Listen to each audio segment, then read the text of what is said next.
to Chat with Rato, to a new season and a new year. If you're new here, I best believe it, you're going to want to stay because this chat show is informative. I'm your host, Rato, and today we are at Beaconsfield Library in Kimberley. Today we are joined by Manda. Manda is the recipient of Librarian of the Year Award. Manda, welcome to Chat with Rato. Thank you very much, Rato. It's a pleasure for me to be here with you today. It's a pleasure for us having you as our first guest of the year. Manda, tell us more about this award. How does one become Librarian of the Year? Rato, it is a very prestigious award. For the past 20 years, the award has been awarded to a librarian in the country. The LIHASA is the Library and Information Association of South Africa. So all librarians belong to the association, and you have to work for the association. We do voluntary work. We have branches in every town, every province. We have branches.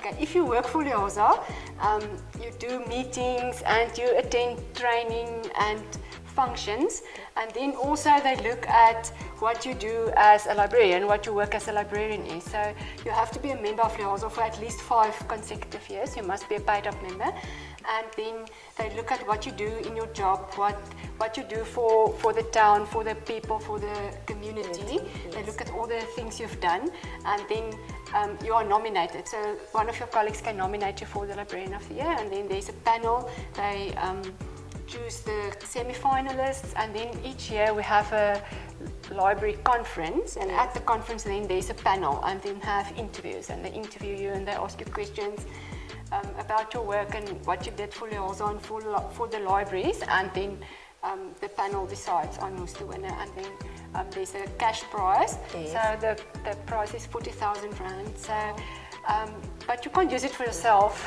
for makeup of clothes or something. So you have to do educational work with it. Yes. So you can do a study tour, or you can go overseas to visit libraries to see what they do overseas, and then you can come and blow that back into your libraries again. Yeah. So they look at your career and what you do for the association. You're also City Librarian, so what does that entail? Rato, I'm the City Librarian in Kimberley for the Soplaike municipality. Yes. We have 9 libraries in Kimberley. It's 8 public libraries and also 1 research library. So the public library, so you manage all the libraries. You're the manager of the library services. You manage the libraries. You see that everything is going smoothly, and we have 54 staff members working in all the libraries. We have libraries in all the townships like Galeshewe, Roodepan, Radisson Park, the main library in town. Yes. And then we also have the Afrikaner Research Library. That is a very prestigious library where the overseas people, like doctors and researchers, they do all their research there.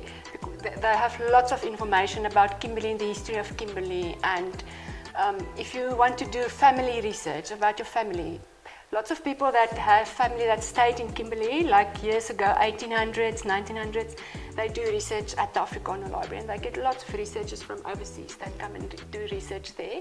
So yeah, so that's one of the libraries. And it's also, they also have workshops that they do during the year for librarians and library workers over the country, across the country, come to Afrikaner Library for training. So where is it located? The Afrikaner Library is located in the Tweespan Road, in the city centre of Kimberley. Manda, what is the role of libraries? Rato, libraries have a very important role in the community. Since children are small, yes, they need to learn to read and to communicate and to have the interaction with books. Yes. Because when From I was a young age. Yes, when I was small, my mum used to read us bedtime stories. So that's how I become a librarian because of my mum's influence in our lives to read us stories, and she took us to the library when we were little, very small. She took us to the library to take out books.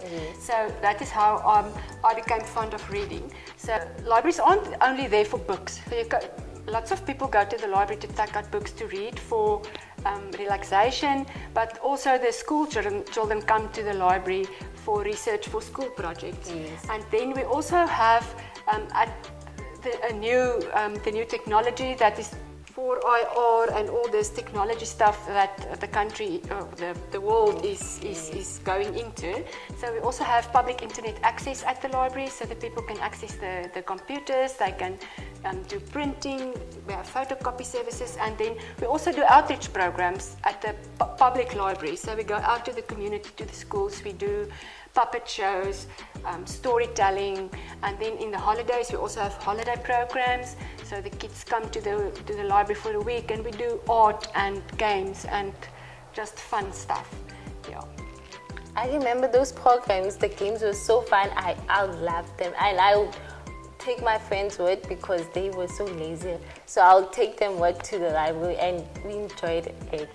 Yeah, it's very nice. Sometimes I enjoy the games and fun more than the kids do. So yeah, I love doing the outreach programs. And one of the interesting service you have is braille and audio service. Tell us more about it. That is a new service that we introduced a few years ago. We have, they call it a mini library for the visually impaired users. We have a library at Galeshewe Library, and we also now have one at Beaconsfield Library.